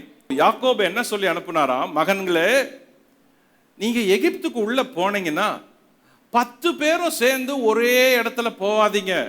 உங்க குடும்ப புத்திர சுவிகாரம் பாதிக்கப்பட்டாலும் பாதிக்கப்படும். யாரா இவனுங்க, ஒரே ஃபேமிலியிலேருந்து 10 பேர் வந்திருக்கிறானுங்களே அப்படின்னு கூட சொல்லலாம், ஏதாகலாம் அசம்பாவிதம் நடக்கலாம். அதனால நீங்க எகிப்துக்கு உள்ள போறப்ப 10 பேரும் ஒன்னா போகாம தனித்தனியா போகணும் அப்படின்னு சொல்லி அனுப்புனாராம். இந்த 10 பேரும் வழியில பேசிக்கிட்டு வந்து எகிப்துக்குள்ள நுழையிறப்ப அந்த 10 வாசல்கள்ல தனித்தனியா நுழைஞ்சாங்களாம். எகிப்துக்குள்ள வந்துட்டாங்க, அவ்வளவுதான். சரி, அன்னைக்கு சாயங்காலம் யோசேப்பு கிட்ட லிஸ்ட் வந்துருச்சு. அவனுக்கு நல்லா தெரியும் இவன் பேர் எகிப்திய பேரு, அந்த ஊர்ல இருக்கிறவங்க எகிப்திய பேரு, அந்த மொழி தெரியும். ஆனா யூதா, ரூபன், சிமியோன், பெஞ்சமின் இதெல்லாம் இவங்களுடைய கானான் தேசத்துல யாக்கோபின் குடும்பத்துக்கு உள்ள பெயர், ஈஸியா கேட்ச் பண்ண முடியும். அப்போ பெயர் பட்டியலை அன்னைக்கு யோசேப்பு பார்க்கிறான். ஆமா, இது கானான்ல இருந்து வந்திருக்கிறாங்க, இது நம்ம ஃபேமிலி ஆட்கள். எல்லாரையும் பார்த்தா எல்லா கேட்லயும் ஒருத்தன் பேர் இருக்குது. அண்ணனுங்க தானியம் வாங்க வந்திருக்கிறானுங்க அப்படின்னு சொல்லி செக்யூரிட்டியை கூப்பிட்டு 70 பராக்கிரமசாலைகள் யோசேப்புக்கு இருந்தாங்களாம்.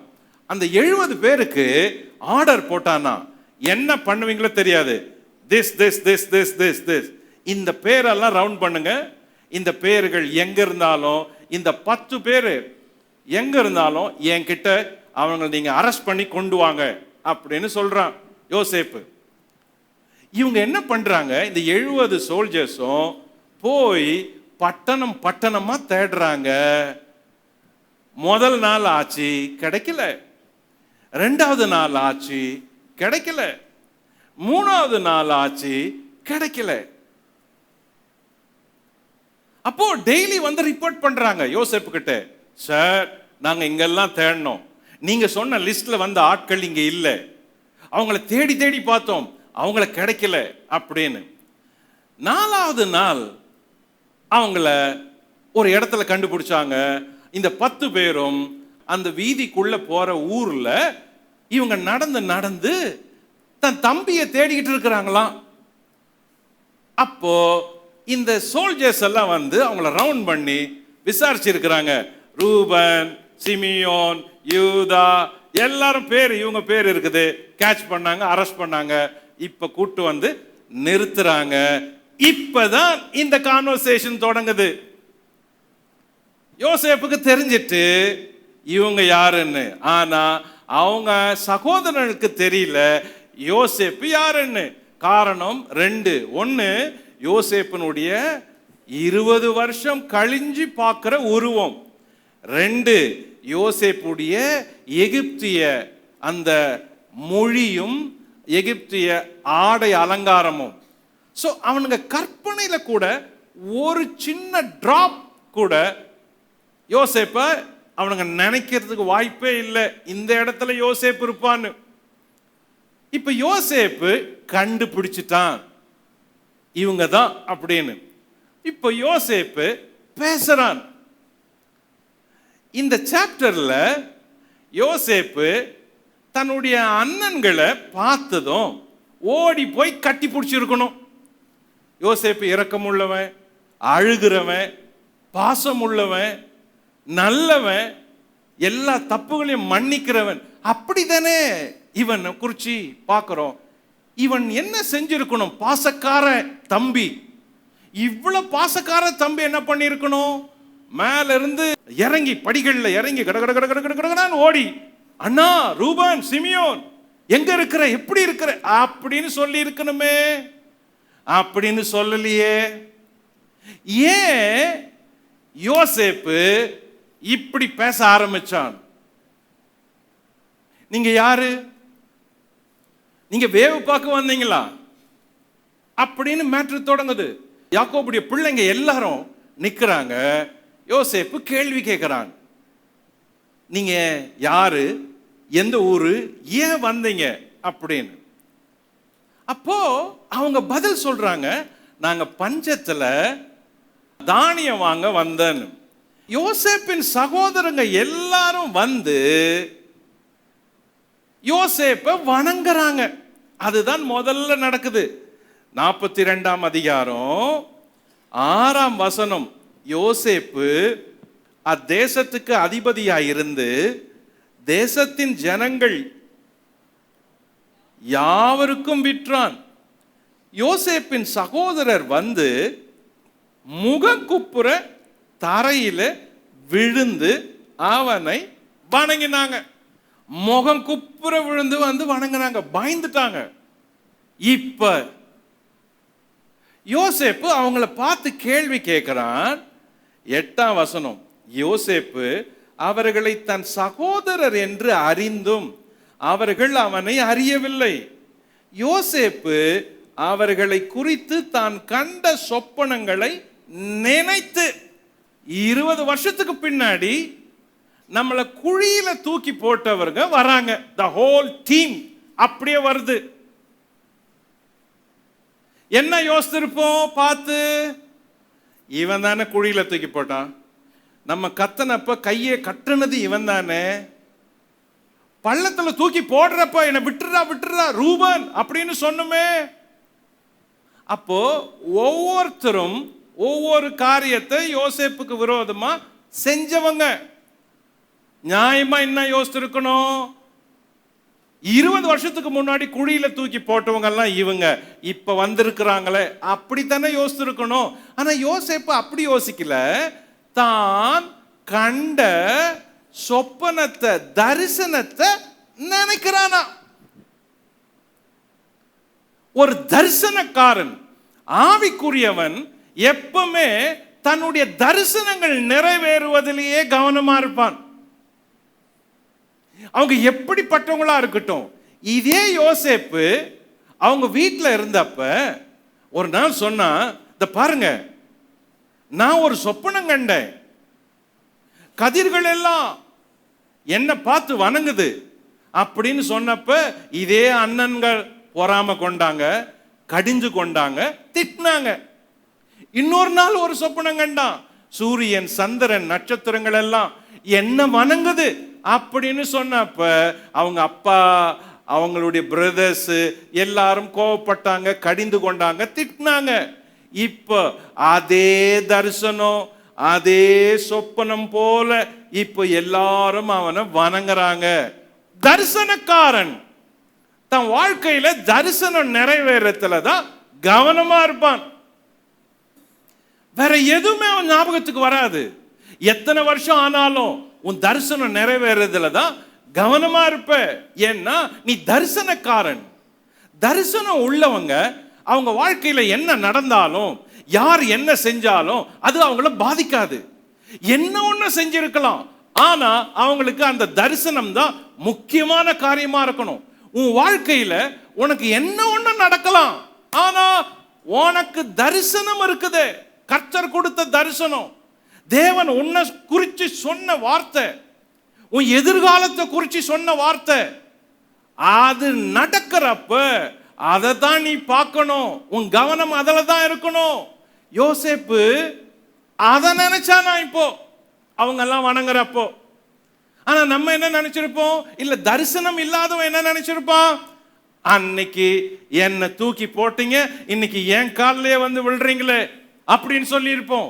ஆனா தரிசனக்காரன் அப்படி சொல்லல. தரிசனம் உள்ளவன் தன் தரிசனம் நிறைவேறதுல சந்தோஷப்படுவான். அதுவே அவனுக்கு களி கூறுதல், அதுவே அவனுக்கு யோசனை, அதுவே அவனுக்கு எண்ணமா இருக்கும். உங்க வாழ்க்கையில இது ரொம்ப முக்கியமான பாடம். 10 வருஷம், 20 வருஷம், 30 வருஷம், 40 வருஷத்துக்கு முன்னாடி கூட தேவன் உங்களுக்கு தரிசனத்தை வச்சிருக்கலாம், பெரிய தரிசனத்தை கொடுத்திருக்கலாம், பெரிய காரியங்களை நீ செய்வேன்னு வாக்கு பண்ணி இருக்கலாம். நீ சாவறதுக்குள்ள கர்த்தர் உன்னை இப்படி உயர்த்த போறேன் அப்படின்னு ஆண்டவர் உனக்கு வாக்கு பண்ணி இருக்கலாம். உன்னை குறிச்சு, உன் ஊழியத்தை குறிச்சு, உன் அழைப்பை குறிச்சு, உன் குடும்பத்தை குறிச்சு, உன் பிள்ளைகளை குறிச்சு, உன் தனிப்பட்ட ஜீவியத்தை குறிச்சு தேவன் உனக்கு ஒரு வாழ்நாள் தரிசனத்தை கொடுத்திருக்கலாம். ஆனால் அந்த தரிசனம் நிறைவேறுவதிலேயே நீ கவனமா இருக்கணும். உன்னை குழியில தூக்கி போட்டாலும், உன்னை மேடையில உட்கார வைத்தாலும், உன்னை பெரிய சிங்காசனத்துல உட்கார வைத்தாலும், உன் எதிரிகளே உனக்கு முன்னால் நின்னாலும், உன்னுடைய தரிசனம் தான் உனக்கு ஞாபகமா இருக்கணும். யோசேப்பு அதை நினைச்சானா. என்ன ரொம்ப கவர்ந்த இடம் அது. என்னடா இவன் 20 வருஷம் கழிச்சு பார்க்கறான், அவனுங்கெல்லாம் வணங்குறாங்க, இவன் தரிசனத்தை யோசிக்கிறானா. 17 வயசுல நான் சொன்ன சொப்பனம், நான் கண்ட சொப்பனம் இப்ப பலிக்குதே.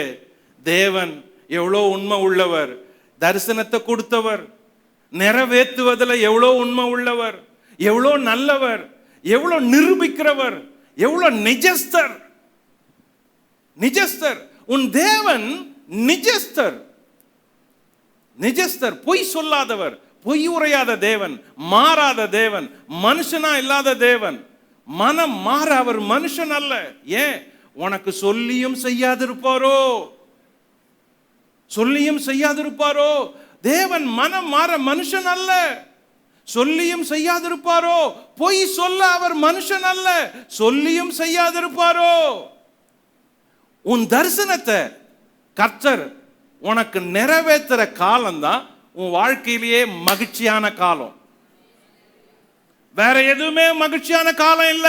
சிங்காசனத்துல கூட உட்காரலாம், அது கூட மகிழ்ச்சி இல்ல. ஆனா அன்னைக்கு அவர் சொன்னதை நிறைவேற்றுறாரு பாருங்க, அதை பார்க்கறது தான் பெரிய தரிசனம். அவர் தாம் வாயினால் சொன்னதை கரங்களினால் நிறைவேற்ற வல்லவர். நிறைவேற்றுவாரு, நிறைவேற்றுவாரு, நிறைவேற்றுவாரு. தாமதிச்சாலும் நிறைவேற்றுவாரு. உன் வாழ்க்கையில அதான் சந்தோஷம், அதான் பேரின்பம், அதான் நித்தியம், நிரந்தரம். நிரந்தரம். ஓ, தரிசனக்காரனா இரு. அதுதான் உன் வாழ்க்கையில என்னைக்குமே சீரா உன்னை வச்சிருக்கும். பணக்காரனா இருக்காத, தரிசனக்காரனா இரு. படிப்பாளியா மட்டும் இருக்காத, தரிசனக்காரனா இரு. ஊழியக்காரனா மட்டும் வெறுமையா இருக்காத, தரிசனக்காரனா இரு. உன் தரிசனம் தான் உன்னை மேல உயர்த்தி கொண்டு போகும். தரிசனம். அப்போ தான் அண்ணனுங்கெல்லாம் வந்து வணங்கினத அவன் பார்த்து சந்தோஷப்படல, பெருமை அடையல, பூரிக்கல. பாத்தியா பாத்தியா அப்படின்னு கூட சொல்லல. அன்னைக்கு தேவன் எனக்கு காட்டின சொப்பனம் இன்னைக்கு நிறைவேறுது, அதுதான் அவன் நினைச்சது. சரி, ஒன்று அவங்க சந்திக்கிறாங்க. 2, அவன் யோசேப்பு தன் சகோதரரை விசாரிச்சுட்டு அவங்கள காவல்ல எடுத்து வைக்கிறான். பாருங்க, அடுத்த பகுதி 42:14 இருந்து படிப்போம். யோசேப்பு அவர்களை நோக்கி, உங்களை வேவுகாரர் என்று நான் சொன்னது சரி. உங்கள் இளைய சகோதரன் இங்கே வந்தாலொழிய நீங்கள் இங்கே இருந்து புறப்படுவது இல்லை என்று பார்வோனின் ஜீவனை கொண்டு ஆணையிட்டு சொல்லுகிறேன். இதனாலே நீங்கள் சோதிக்கப்படுவீர்கள். உங்கள் சகோதரனை அழைத்து வரும்படி உங்களில் ஒருவனை அனுப்புங்கள். உங்களிடத்தில் உண்மை உண்டோ இல்லையோ என்று உங்கள் வார்த்தைகள் சோதிக்கப்படும் அளவும் நீங்கள் காவலில் இருக்க வேண்டும். இல்லாவிட்டால் நீங்கள் வேவுக்காரர் தான் என்று பார்வோனின் ஜீவனை கொண்டு ஆணையிட்டு சொல்லுகிறேன் என்று சொல்லி அவர்கள் எல்லோரையும் 3 நாள் காவலிலே வைத்தான். யோசேப்பு ரொம்ப கேள்வி கேட்டான். இதுல சுருக்கமா நம்ம வேதத்துல வாசிக்கிறோம். அந்த வெளிக்குறிப்புல வாசிக்கிறப்ப அந்த கதை மாதிரி சொல்லுது. அது எப்படி சொல்லுதா, நீங்க வந்து வேவு பார்க்க தானே வந்தீங்க. இல்ல சார், இல்ல சார், நாங்க வந்து கானான் தேசத்துல எங்க அப்பாவுக்கு பிள்ளைங்க, எங்க அப்பாவுக்கு 12 பேரு, 12 பிள்ளைங்க. ஒருத்தன் இளமையிலேயே காணாது போயிட்டான், இன்னொருத்தன் வீட்டுல இருக்கிறான். நாங்க 10 பேர் வந்தோம். பத்தியா பத்தியா, நான் அப்பவே சொன்னேன் நீங்க வேவுக்காரரு. இல்லைங்க, உண்மையா நாங்க எங்க அப்பா. அப்பனா உங்க பிரதர் ஒருத்தன் இருக்கிறான்றீங்களே, அவனை கூட்டு வரீங்களா அப்படின்னு கேட்டான். இவனுங்க வாயிலேயே எல்லாத்தையும் சொல்ல ஆரம்பிக்கிறானுங்க. இப்போ இவனுங்கள் சொன்னதை யோசேப்பு கேட்கிறான். கேட்டுட்டு 3 நாள் காவல்ல போடுறான். நான் கடைசியா சொல்றேன், ஏன் யோசேப்பு டைரக்டா இவங்களை மீட் பண்ணி நான் தான் யோசேப்பு அப்படின்னு சொல்லல? சொல்லி இருக்கணும், சொல்லல. ஸ்டெப் பை ஸ்டெப்பா ஏன் செய்யறான்? அவன் ரொம்ப ஞானம் உள்ளவன், அறிவாளி, அவன் திறமசாலி. அவனுக்கு தெரியும் எப்படி இந்த இஷ்யூவை டீல் பண்றதுன்னு. டைரக்டா உணர்ச்சி வசப்படல. 3 நாள் காவல்ல இருக்கிறாங்க. அதுக்கப்புறம் வெளியே கூப்பிடுறான். 3, யோசேப்பு தன் சகோதரன் சிமியோனை நிறுத்தி வைக்கிறான். இந்த கான்வர்சேஷன் பெருசா போகுது. விசாரிக்கிறான், நீங்க 10 பேரு அப்படின்னு எப்படி நிரூபிப்பீங்க? போய் கூட்டிட்டு வாங்க, உங்க சகோதரனை கூட்டு வாங்க, அது வரைக்கும் ஒருத்தன் இருக்கட்டும் அப்படின்னு. இப்போ இந்த யாக்கோபின் குமாரருங்க பேசி கொண்டதை கவனிக்கணும். இதுக்கு முன்னாடி யோசேப்பு சொல்லிடுறான் அவங்களுக்கு முன்னாடி காவல்ல போடுறப்ப, பாரு, நான் தேவனுக்கு பயப்படுறவன், அநியாயமா எதுவும் செய்ய மாட்டேன், நீங்க நிஜஸ்தர்னா நீங்க இதை நிரூபிக்கணும் அப்படின்னு சொல்லி அவங்க கிட்ட பேசிட்டு இப்போ காவல்ல இருந்து வெளியே எடுத்து அவங்களோட பேசுறான். இப்போ அந்த பிரதர்ஸ் என்ன சொல்றாங்க பாருங்க. பிரதர்ஸ் 20, உங்கள் இளைய சகோதரனை என்னிடத்துக்கு அழைத்து கொண்டு வாருங்கள், அப்பொழுது உங்கள் வார்த்தைகள் மெய்யென்று விளங்கும், நீங்கள் சாவதில்லை என்றான். அவர்கள் அப்படி செய்கிறதற்கு இசைந்து, நம்முடைய சகோதரனுக்கு நாம் செய்த துரோகம் நம்மேல் சுமந்தது, அவன் நம்மை கெஞ்சி வேண்டிக் கொண்ட போது அவனுடைய மனவியாகுலத்தை நாம் கண்டும் அவனுக்கு செவிகொடாமற் போனோமே, ஆகையால் இந்த ஆபத்து நமக்கு நேரிட்டது என்று ஒருவரை ஒருவர் பார்த்து சொல்லிக் கொண்டார்கள். அப்பொழுது அப்பொழுது ரூபன் அவர்களை பார்த்து, இளைஞனுக்கு விரோதமாக பாவம் செய்யாதிருங்கள் என்று நான் உங்களுக்கு சொல்லவில்லையா? நீங்கள் கேளாமற் போனீர்கள். இப்பொழுது இதோ அவன் இரத்தப்பழி நம்மிடத்தில் வாங்கப்படுகிறது என்றான். யோசேப்பு துபாசியை கொண்டு அவர்களிடத்தில் பேசினபடியால் தாங்கள் சொன்னது அவனுக்கு தெரியும் என்று அறியாதிருந்தார்கள். அவன் அவர்களை விட்டு அப்புறம் போய் அழுது திரும்ப அவர்களிடத்தில் வந்து அவர்களோட பேசி அவர்களில் சிமியோனை பிடித்து அவர்கள் கண்களுக்கு முன்பாக கட்டுவித்தான். மூணாவது முறை அவங்கள கூப்பிட்டு பேசுறான். இப்போ அவங்க சொன்னதை இவன் கேட்கறான், யோசேப்பு கேட்கறான். அவங்க என்ன சொன்னாங்க? நான் அப்பவே சொன்னனே. ரூபன் சொல்றான், டேய் தம்பிய பள்ளத்துல போடாதீங்க, குழியில போடாதீங்கன்னு சொன்னனே, என் பேச்சு கேட்கலையே. அவன் எப்படி அழுதான், கேட்கலையே. இப்ப பத்தியா அவங்க ரத்தப்பழி நம்ம மேல வருது அப்படின்னு இவங்க எல்லாரும் பேசுறாங்க. இந்த பேச்சு எதை உணர்த்துதுன்னா, தாங்க செஞ்ச தவறுக்கு வருத்தத்தை கொண்டு வருது. எவ்வளவு பெரிய தவறு செஞ்சாங்க, வருந்தி ஆகணும். அந்த வாய்ப்பு வர வரைக்கும் யோசேப்பு அவங்கள டீல் பண்ற விதம் கடினமா இருந்துச்சு. நார்மலா இருந்தா என்ன சொல்லியிருப்போம்? தம்பி எல்லாத்தையும் மறந்துரு, நீ எகிப்துல அதிபதி ஆயிட்ட, நாங்கெல்லாம் உன் பக்கம் நிக்கிறோம், தோ அப்பா எல்லாரும் இருக்கிறோம். அப்படி வந்து சேர்ந்திருந்தா என்ன ஆயிருக்கும்? அதே மாம்ச சிந்த, அதே பெருமை, அதே துன்மார்க்கமான இருதயம் அந்த சகோதரர்களுக்குள்ள இருந்திருக்கும். இவன் ஆவிக்குரியவன், எல்லாரையும் தேவனுக்கு நேரா நடத்தணும்னு நினைக்கிறவன். எதுக்கு யோசேப்பு அவங்களோட கடினமா பேசணும்? எதுக்கு யோசேப்பு நீங்க வேவுக்காரன்னு சொல்லணும்? எதுக்கு யோசேப்பு நீங்க தேசத்தை வேவு பார்க்க வந்தீங்க அப்படின்னு சொல்லி காவலில் போடணும்? எதுக்கு யோசேப்பு சிமியோனை பிடிச்சி ஜெயில வச்சிருக்கணும்? எதுக்கு யோசேப்பு நீங்க போங்க, போய் அவனை கூட்டு வாங்க அப்படின்னு கடினமா நடத்துறான், ஆனா உள்ள போய் அழறான். எதற்காக யோசேப்பு இப்படி நடந்தான் அப்படின்னா, இந்த திருந்தாத சகோதரருங்க, இருதயம் கடினம் உள்ள சகோதரருங்க, தாங்கள் செய்த பாவத்தை, குற்றத்தை, தவறுகளை மனது உடைஞ்சி வருத்தப்படணும். கல்லான இருதயம் உடைஞ்சி சதையான இருதயம் இருந்தாதான், தப்பு பண்ணிட்டோம், அன்னைக்கு பண்ண தப்பு, இன்னைக்கு மாட்டிட்டோம், இன்னைக்கு ரத்தப்பழி அப்படின்னு வருந்துறாங்க பாருங்க. இந்த வாய்ப்புக்காக தான் ஆவிக்குரியவன் காத்திருந்தான். இத வர வைக்கலன்னு வைங்க, இந்த வருத்தத்தை வர வைக்கல, இந்த மன்னிப்பு கேட்கக்கூடிய இருதயம், அவங்க செஞ்ச பாவத்துக்கு துடிக்கிற ஒரு இருதயம் வராம இவன் நான் தான் யோசேப்பு அப்படின்னு அவங்களை அரவணைச்சிருந்தா, அதே மாம்சத்தோட இவங்க யோசேப்போடு கூடி, அதே புத்தியோட யோசேப்போட இணைஞ்சு, வருத்தம் இல்லாம, மாற்றம் இல்லாம, தாழ்மை இல்லாம, பாவ மன்னிப்பு இல்லாம, பாவத்துக்காக வருந்தாம யோசேப்போட சேர்ந்துக்கின்னு எங்க தம்பி பெரிய பதவியில் இருக்கிறான்னு இன்னும் துன்மார்க்கமும் பெருமையும் கொண்டிருப்பாங்க. யோசேப்பு ஆவிக்குரியவன். தன் சகோதரரை மனம் மாறுவதற்காக ஒரு நல்ல வாய்ப்பை இப்ப பயன்படுத்துறான். நல்ல வாய்ப்பு இது. இப்ப அவங்க மாட்டிட்டு முழிச்சு அழறாங்க. அவன் உள்ள போய் அழறான். ஆனா தான் தான் யோசேப்புன்னு இந்த அதிகாரம் முழுசும் அவன் சொன்னதா சொல்லல.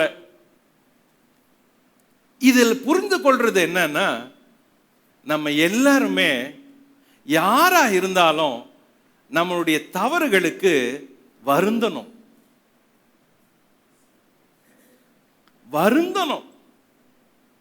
பழைய தவறா இருக்கலாம், வருந்தணும், மன்னிப்பு கேட்கணும், உணரணும்.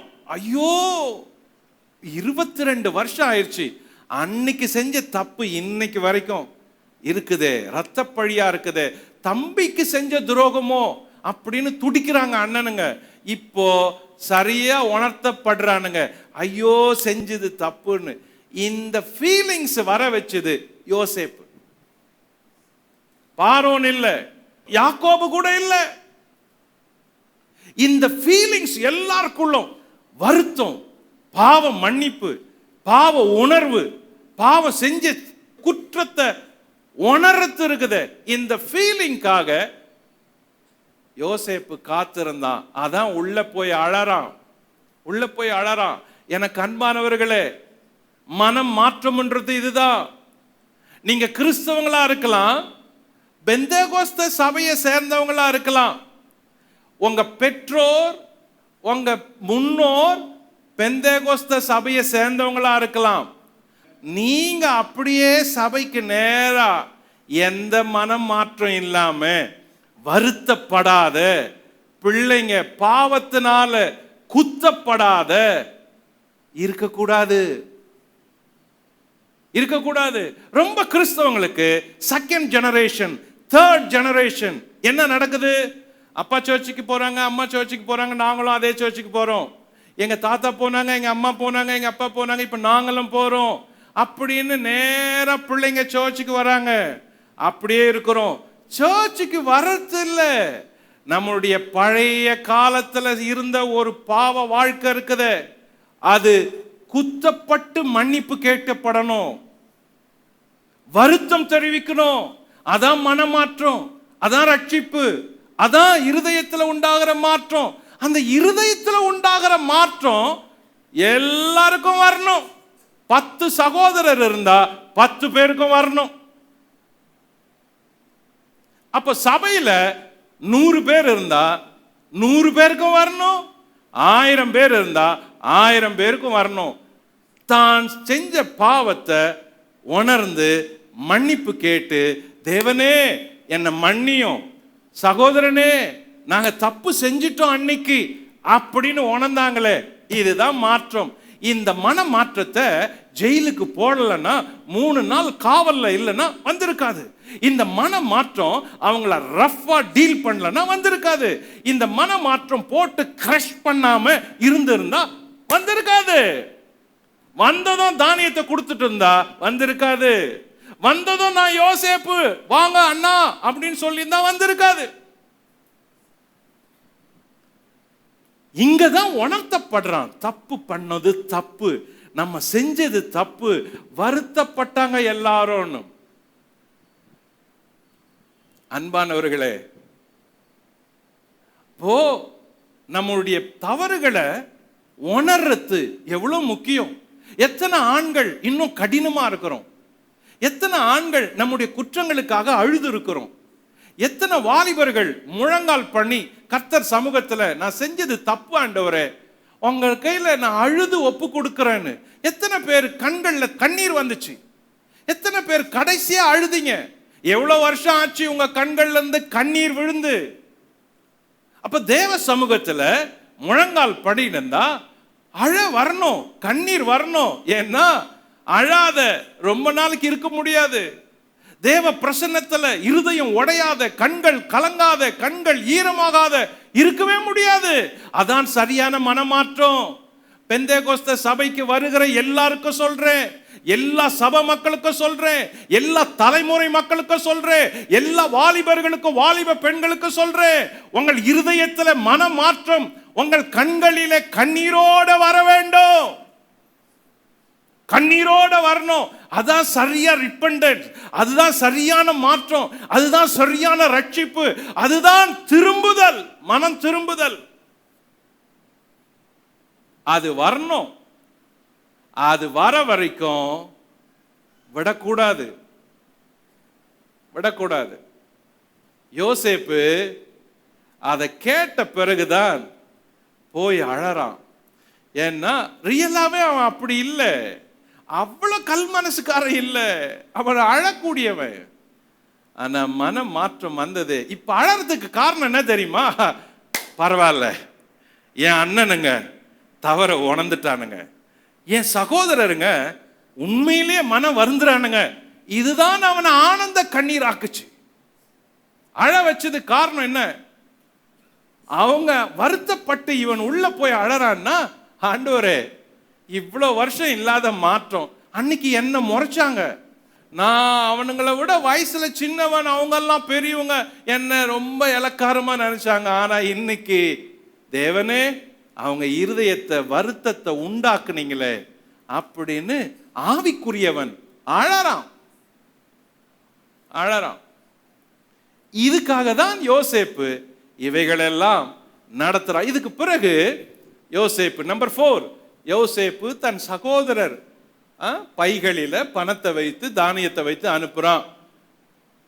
42:25. பின்பு அவர்கள் சாக்குகளை தானியத்தால் நிரப்பவும் அவர்கள் பணத்தை திரும்ப அவனவன் சாக்கிலே போடவும் வழிக்கு வேண்டிய ஆகாரத்தை கொடுக்கவும் யோசேப்பு கட்டளையிட்டான். அப்படியே அவர்களுக்கு செய்யப்பட்டது.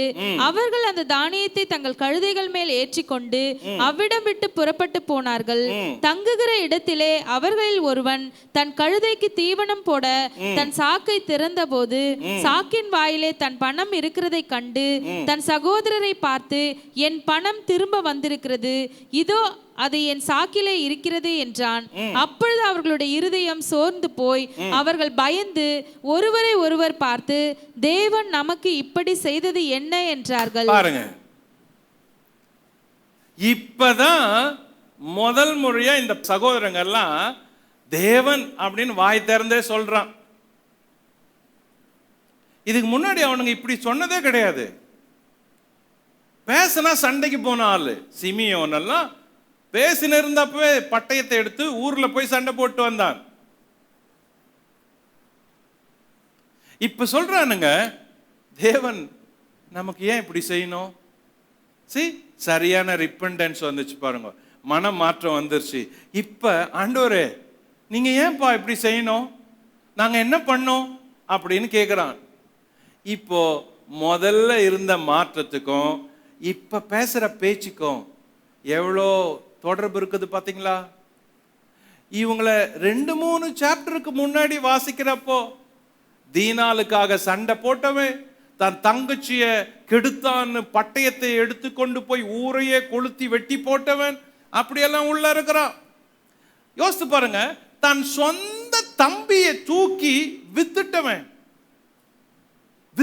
வித்துட்டு காசு வாங்கி செலவு பண்ணவனுங்க இப்ப சொல்றாங்க, தேவனே ஏன் எங்களுக்கு இப்படி செஞ்சீங்க அப்படின்றான். அப்போ முதல்ல மன வருத்தப்பட்டான், இப்போ தேவனை நோக்கி கேட்கறான், எதுக்கு இப்படி நடந்துச்சு ஆண்டவரே, ஏன் நடந்துச்சுன்னு. அப்போ ரியல் மனமாற்றம் அவங்க விசுவாசத்துல தெரியுது, வார்த்தையில தெரியுது, உண்மையா மாறினாங்களான்னு. அப்போ இந்த குறிப்புகள், இந்த நிகழ்ச்சிகள் அவங்கள எப்படியெல்லாம் மாறுவதற்கு யோசேப்பு நடத்தினான்ன்றது பின்னாலதான் புரியுது. அதுக்கு உள்ளுக்குள்ள போனாதான் புரியுது. இந்த 2ஆம் பகுதி அந்த சகோதரர்கள் எகிப்துக்கு போய் தானியம் வாங்கி திரும்பவும் கானானுக்கு வருவதை சொல்லி முடிக்குது. பகுதி 3, யாக்கோபின் குமாரர் திரும்பி கானானுக்கு வந்தது. இப்போ தானியத்தெல்லாம் வாங்கிட்டு வராங்க. வசனம் 29 முதல் 38 வரை. அவர்கள் கானான் தேசத்தில் உள்ள தங்கள் தகப்பனாகிய யாக்கோபினிடத்தில் வந்து தங்களுக்கு சம்பவித்தவைகளை எல்லாம் அவனுக்கு அறிவித்து, தேசத்துக்கு அதிபதியாய் இருக்கிறவன் எங்களை தேசத்தை வேவு பார்க்க வந்தவர்கள் என்று எண்ணி எங்களோட கடினமாய் பேசினான். நாங்களோ அவனை நோக்கி, நாங்கள் நிஜஸ்தர், வேவுக்காரர் அல்ல. நாங்கள் 12 சகோதரர், ஒரு தகப்பன் புத்திரர். ஒருவன் காணாமற் போனான், இளையவன் இப்பொழுது கானான் தேசத்தில் எங்கள் தகப்பனிடத்தில் இருக்கிறான் என்றோம். அப்பொழுது தேசத்தின் அதிபதியானவன், நீங்கள் நிஜஸ்தர் என்பதை நான் அறியும்படி உங்கள் சகோதரர் ஒருவனை நீங்கள் என்னிடத்தில் விட்டு பஞ்சத்தினால் வருந்துகிற உங்கள் குடும்பத்துக்கு தானியம் வாங்கி கொண்டு போய் கொடுத்து உங்கள் இளைய சகோதரனை என்னிடத்தில் அழைத்து கொண்டு வாருங்கள். அதனாலே நீங்கள் வேவுக்காரர் அல்ல, நிஜஸ்தர் என்பதை நான் அறிந்து கொண்டு உங்கள் சகோதரனை விடுதலை செய்வேன். நீங்கள் இந்த தேசத்திலே வியாபாரமும் பண்ணலாம் என்றான் என்று சொன்னார்கள். அவர்கள் தங்கள் சாக்குகளில் உள்ள தானியத்தை கொட்டுகையில் இதோ அவனவன் சாக்கிலே அவனவன் பணமுடிப்பு இருந்தது. அந்த பணமுடிப்புகளை அவர்களும் அவர்கள் தகப்பனும் கண்டு பயந்தார்கள். பயந்தாங்க. நம்பர் 1 என்ன நடந்துச்சு? அவர்கள் எகிப்தில் நடந்ததை விவரிச்சு சொன்னாங்க. எகிப்தில் என்ன நடந்துச்சுன்னு விவரிச்சு சொன்னாங்க. 42:29 32. ஸோ இந்த பிள்ளைங்க வந்து தான் அப்பா கிட்ட நடந்ததெல்லாம் விவரிச்சு சொல்றாங்க. இப்போ அப்பா கிட்ட உண்மையை பேசுறாங்க. நாங்க போனோம், அந்த அதிபதி இப்படி பிடிச்சிட்டான், கேட்டதுக்கு நாங்க உண்மையை சொன்னோன்னு. இந்த ஸ்டேட்மெண்ட்ல உண்மை இருக்குது. 2, அவர்கள் இளைய சகோதரனை அழைத்து வர கேட்டாங்க. அவங்க அப்பாவுக்கு போய், அப்பா அந்த ஆள் சிமியோனை பிடிச்சிட்டு வச்சிருக்கிறான், உங்க லாஸ்ட் தம்பி பென்யமீன் இருக்கிறான்னு சொன்னீங்களே, அவனை அழைச்சிட்டு வாங்க, அவனை அழைச்சிட்டு வந்தா நீங்க சொன்னதெல்லாம் உண்மை அப்படின்னு யோசேப்பு சொன்னதை யாக்கோபுக்கு சொல்றாங்க. இந்த நிகழ்ச்சி யாக்கோபுக்கு ரொம்ப அதிர்ச்சியும் கொடுக்குது, பயத்தையும் கொடுக்குது. யாக்கோபு இவங்களை இப்ப நம்புற மாதிரி கூட அவர் ஆக்ஷன் இல்லை. இதே மாதிரி தான் யோசேப்பை வித்துட்டு வந்தப்ப இந்த 10 பேரும் பேசினாங்க. இப்ப பென்யமீனை அழைக்கிறாங்க, அதனால யாக்கோபுக்கு சந்தேகம் இருக்குது. ஸோ இப்ப யாக்கோபு பென்யமீனை அனுப்ப மறுத்து பேசுறாரு. ஏன் இப்படி பேசுறாருன்னா, இந்த 10 சகோதரர்கள் யோசேப்ப குழியில தூக்கி போட்டு வித்துட்டு அப்பா கிட்ட வந்து சொன்னது மாதிரியே இப்போ நிஜத்தை சொல்றாங்க. எகிப்துல நடந்தது. ஒரு தடவை பொய் சொல்லிட்டு மறு தடவை உண்மையை சொன்னா யாரும் நம்ப மாட்டாங்க. அதுதான் இது. ஏற்கனவே இந்த 10 பேரும் யோசேப்பை குறிச்சு சொன்ன ரிப்போர்ட், இப்போ சிமியோனை அவன் பிடிச்சு வச்சுட்டான் அப்படின்னு சொல்றாங்க. பென்யமீனை கூப்பிடுறான்னு சொல்றப்ப அப்பாவுக்கு முழு நம்பிக்கை வராதனால அவர் இப்போ நான் சாகரப்போ துக்கத்தோடு செத்துருவோம் பொழுது அப்படின்னு அப்பா சொல்றாரு. அப்போ முதல் தடவை உண்மையை பேசினா 2வது தடவை நம்ம பேசுறது நம்பப்படும். இப்போ உண்மை எவ்வளவு முக்கியம் பாருங்க. இப்போ விளையாட்டுக்கு கூட நம்ம பொய் சொல்லக்கூடாது, விளையாட்டை கூட நிஜமா செய்யக்கூடாது. 3வது, யாக்கோபு பென்யமீனை அனுப்ப மறுத்தது. 42ஆம் அதிகாரம் 36 படிமா. அவர்கள் தகப்பனாகிய யாக்கோபு அவர்களை நோக்கி, என்னை பிள்ளை அற்றவனாக்குகிறீர்கள், யோசேப்பும் இல்லை, சிமியோனும் இல்லை, பென்யமீனையும் கொண்டு போக பார்க்கிறீர்கள், இதெல்லாம் எனக்கு விரோதமாய் நேரிடுகிறது என்றான். அப்பொழுது ரூபன் தன் தகப்பனை பார்த்து, அவனை என் கையில் ஒப்புவியும், நான் அவனை திரும்ப உம்மிடத்தில் கொண்டு வருவேன், அவனை கொண்டு வராவிட்டால் என் 2 குமாரரையும் கொன்று போடும் என்று சொன்னான். அதற்கு அவன், என் மகன் உங்களோட கூட போவதில்லை, அவன் தமையன் இறந்து போனான், இவன் ஒருவன் மீதியாயிருக்கிறான், நீங்கள் போகும் வழியில் இவனுக்கு மோசம் நேரிட்டால் நீங்கள் என் நரைமயிரை சஞ்சலத்தோட பாதாளத்தில் இறங்க பண்ணுவீர்கள் என்றான். சோ யாக்கோபினுடைய கடைசி வார்த்தைகள் இந்த அதிகாரத்துல முக்கிய முடிவான வார்த்தைகளை போல தெரியுது. தன்னுடைய கடைசி மகன் பென்யமீன் மீது அவர் வைத்திருந்த நம்பிக்கை, அன்பு இதை சொல்லுது. யோசேப்பும் பென்யமீனும் ஒரு தாய்க்கு பிறந்த பிள்ளைங்க. யாக்கோபு எந்த அளவுக்கு தன்னுடைய மனைவியை நேசித்தாரோ அந்த நேசித்த மனைவிக்கு பிறந்த 2 பிள்ளைங்க. அதுல கடைசியா இப்ப பென்யமீனை எகிப்துக்கு கூட்டிட்டு போக சொல்றாங்க. இதனால யாக்கோபு வருத்தப்படுறாரு. ஆனா அவர் சொல்றாரு, ஏற்கனவே ஒருத்தன் போயிட்டான், யோசேப்பு போயிட்டான், இப்போ சிமியோனை விட்டு வந்தீங்க, இப்போ பென்யமீனை கூப்பிடுறீங்க, இவனுக்கு ஏதாவது சேதம் வந்தா என்னுடைய மரணம் துக்கத்தோடு முடியும், என்னுடைய நரமயிரை துக்கத்தோடு பாதாளத்தில் இறக்குவீங்க அப்படின்னு சொல்றாரு. இந்த பாதாளம் அப்படின்னு யாக்கோபு சொல்றாரு, அது நரகம் அல்ல. யாக்கோபு நல்லவராச்சு, நரகம் போயிடுவாரோ, நரகத்துக்கு போயிடுவான்னு சொல்றாரோ அப்படின்னு பொருள் எடுக்கக்கூடாது. பாதாளம் என்ற வேர்டு, சியோல் என்ற வேர்டு, அது பழைய ஏற்பாட்டு நீதிமான்கள் மரித்த பிறகு போய் தங்குற இடம். அதுக்கு பாதாளம்னு ஒரு மொழிபெயர்ப்பும் இருக்குது. ஆனா அவர் சொல்றது நீதிமான்கள் எல்லாம் போய், முற்பிதாக்கள் எல்லாம் போய் சேர்ற இடம் மரிச்ச பிறகு, அதுதான் பாதாளம்னு பொதுவான வார்த்தையில சொல்லப்படுது பழைய ஏற்பாட்டில். புதிய ஏற்பாட்டில் பாதாளத்துக்கு நரகம் அப்படின்ற பொருள் இருக்குது. பழைய ஏற்பாட்டில் படிக்கிறப்ப கூர்ந்து படிக்கணும். எந்த பாதாளம், எது சொல்லுது, சொல்றவங்க யார் அப்படின்னு கவனிக்கணும். சொல்றது யாக்கோபு, தேவனால் வாக்கு பெற்றவர், தேவனால் நடத்தப்பட்டவர், தேவன் அவரோட பேசினாரு. அப்ப அவர் நரகம் போக மாட்டாரு. அப்ப அவர் இங்க பாதாளத்துக்கு இறக்குவீங்கன்னு சொன்னது, பாதாளன்றது நீதிமான்கள் எல்லாம் போய் மரிச்ச பிறகு நீதிமான்கள் எல்லாம் போய் அங்க நித்திரை கொள்ற இடம் சியோல், அதுதான் இடம், அவர் போக வேண்டிய இடம். இந்த அதிகாரம் ஒரு துக்கமான செய்தியோட முடியுது. ஆனா இந்த அதிகாரம் நமக்கு கற்றுக் கொடுக்கிற பாடம் என்ன? நம்பர் 1, எப்பொழுதும் தரிசனங்களை நினைத்துக்கொள். எப்பவுமே உன் தரிசனத்தை நினைச்சுக்க, மறக்கவே மறக்காத. தீர்க்க தரிசன புஸ்தகத்துல ஆண்டவர் சொல்லுவாரு, உன் தரிசனத்தை எழுதி வை, கடந்து ஓடுகிறவன் வாசிக்கட்டும். தரிசனம் குறித்த காலத்தில் வைக்கப்பட்டிருக்கிறது, அது பொய் சொல்லாது, அது தாமதித்தாலும் அதுக்கு காத்திரு அப்படின்னு.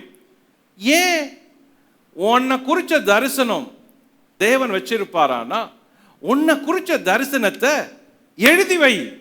ஓடுறவன் கூட வாசித்துட்டு ஓடட்டும். எவ்வளவு ஃபாஸ்டா ஓடினாலும் உன் தரிசனம் அவனுக்கு தெரியணும். யாரா இருந்தாலும் உன் தரிசனத்தை தெரிஞ்சுக்கிட்டோம். அது பொய் சொல்லாது, தாமதிக்காது, தாமதித்தாலும் காத்திரு அப்படின்றாரு. வாழ்க்கையில கர்த்தர் உனக்கு தரிசனம் கொடுத்திருந்தா அந்த தரிசனம் நிறைவேறும் வரை காத்திரு, பொய் சொல்லாது, காத்திரு. கால தாமதமானாலும் காத்திரு. நீ மரிப்பதுக்கு முன்னால அந்த தரிசனம் நிறைவேறும், காத்திரு. நம்பர் 2, இந்த அதிகாரம் சொல்லும் பாடம் என்ன? தேவனுக்கு பயப்படுகிறவன் என்பதை உறக்க சொல். இந்த அதிகாரத்தில் முக்கியமான வார்த்தை யோசேப்பு சொன்னது, நான் தேவனுக்கு பயப்படுகிறவன் அப்படின்னு. அப்போ இந்த அதிகாரம் நமக்கு என்ன சொல்லுதுன்னா, எப்பவுமே சொல்லு, நான் தேவனுக்கு பயப்படுகிறவன், நான் தேவனுக்கு பயப்படுகிறவள் அப்படின்னு எப்பவுமே சொல்லு. மனுஷருக்கு பயப்படாத, தேவனுக்கு பயப்படு. உங்க அதிகாரிக்கு பயப்படாத, முதல்ல தேவனுக்கு பயப்படு. அப்போ நீதியும் நியாயமும் செம்மையுமா நீ செய்தா யாருக்கும் பயப்பட வேண்டியதே இருக்காது. தேவனுக்கு பயப்படு, மனுஷரெல்லாம் உன்னை பார்த்து பயப்படுவாங்க. நம்பர் 3, நீ நிஜஸ்தர் என்பதை நிரூபித்து காட்டு. யோசேப்பின் சகோதரருங்க யோசேப்பின் இடத்துல சொல்றாங்க, நாங்க நிஜஸ்தர், வேவுக்காரர் அல்ல, தேசத்தை வேவு பார்க்க வரல அப்படின்னாங்க. அப்போ தாங்கள் நிஜஸ்தர் என்றத யோசேப்பின் இடத்துல அவனுங்க சரியா சொன்னானுங்க, மறைக்காத சொன்னானுங்க. ஏன் வந்தோம்னானுங்க, எதுக்காக வந்தோம், வீட்டில் யார் இருக்கிறது, யார் அனுப்புனாங்கன்றத உண்மையை சொன்னானுங்க. இதேதான் எனக்கும் உனக்கும் நமக்கும். நீ நிஜஸ்தர், நிஜஸ்தன், நிஜஸ்தல் என்பதை எல்லாருக்கும் நிரூபிச்சு காட்டு. நீ உண்மை உள்ளவன், உண்மை உள்ளவள் என்பதை நிரூபிச்சு காட்டு. நீ எப்பவுமே உண்மை உள்ளவன், உண்மை உள்ளவள் என்பதை எல்லாருக்கும் தெரியட்டும், நிரூபிச்சு காட்டு. இந்த பாடத்தை தான் இந்த அதிகாரம் நமக்கு சொல்லி கொடுக்குது. இதன்படி செய்ய கர்த்தர் நமக்கு பலன் கொடுப்பாராக. ஜெபம் பண்ணுவோம். பரலோக பிதாவே, எகிப்தில் யோசேப்பும் யோசேப்பின் சகோதரர்களும் சந்தித்து பேசின காரியங்கள் எங்கள் வாழ்க்கையில ஒரு பெரிய செய்தியாகவும் வழிகாட்டுவதற்கு வார்த்தையாகவும் இருக்கிறதே, அதற்காக நன்றி அப்பா. இப்பொழுதும் நாங்கள் ஜெபிக்கிறோம், எங்கள் எல்லாருக்கும் நீர் சொன்ன தரிசனங்கள் நிறைவேறட்டும்பா. எங்க எல்லாருக்கும் தரிசனங்களை நிறைவேற்றி தாரும். உங்களுடைய பிள்ளைகள் எல்லாருக்கும் தரிசனங்களை நிறைவேற்றி தாங்க ஆண்டவரே. என் செய்தியை கேட்கிற எல்லார் வாழ்க்கையிலும் தரிசனங்கள் நிறைவேறுவதாக, எல்லார் ஊழியங்களிலும் தரிசனங்கள் நிறைவேறுவதாக, எல்லாருடைய தனிப்பட்ட ஜீவியத்தில் கொடுத்த தரிசனங்கள் இயேசுவின் நாமத்தில் நிறைவேறுவதாக. வாழ்க்கையில எப்பொழுதும் உமக்கு பயப்படட்டும்பா. உமக்கு பயப்படுகிறவர்கள் என்ற முத்திரையை குத்துங்கப்பா. எல்லார் மேலே அந்த முத்திரையை பதிவிடுங்க ஆண்டவரே. எல்லாரையும் நிஜஸ்தரா மாத்துங்கப்பா. நாங்க அப்படி வாழ விரும்புறோம், எங்களுக்கு உதவி செய்யுங்க. என் செய்தியை கேட்ட எல்லாருக்கும் நான் ஜெபிக்கிறேன். வார்த்தை அவர்களுக்கு ஆசீர்வாதத்தையும் பலத்தையும் சுகத்தையும் கனத்தையும் கூட்டி கொடுப்பதாக. தேவரீர் அவர்களை கரம் பிடித்து நடத்தி அவர்கள் போகிற இடங்களில் எல்லாம் அவர்களை உயர்த்தி அவர்களை பயன்படுத்துவீராக. அவர்களையும் அவர்கள் குடும்பத்தையும் அவர்களையும் அவர்கள் பிள்ளைகளையும் அவர்களையும் அவர்கள் பிள்ளைகளின் பிள்ளைகளையும் அவர்களையும் அவர்கள் ஊழியத்தையும் அவர்கள் சந்ததியும் இயேசுவின் நாமத்தில் ஆசீர்வதித்து அவர்களை வாழ வைப்பீராக, பெருக பண்ணுவீராக, அவர்களை உயர்த்துவீராக. அவர்களால் ஆண்டவரே நீர் மகிமைப்படுவீராக. ஆசீர்வதியும். இந்த நன்மைகளை எடுத்துக் கொள்ளுகிறோம். ஒவ்வொரு தலை மேல வைத்து ஜெபம் பண்ணி அனுப்புறேனப்பா. ஆசீர்வதியும். உமக்கே நன்றி, ஸ்தோத்திரம், துதி. இயேசுவின் நாமத்தில் ஜெபிக்கிறோம் பிதாவே. ஆமென்.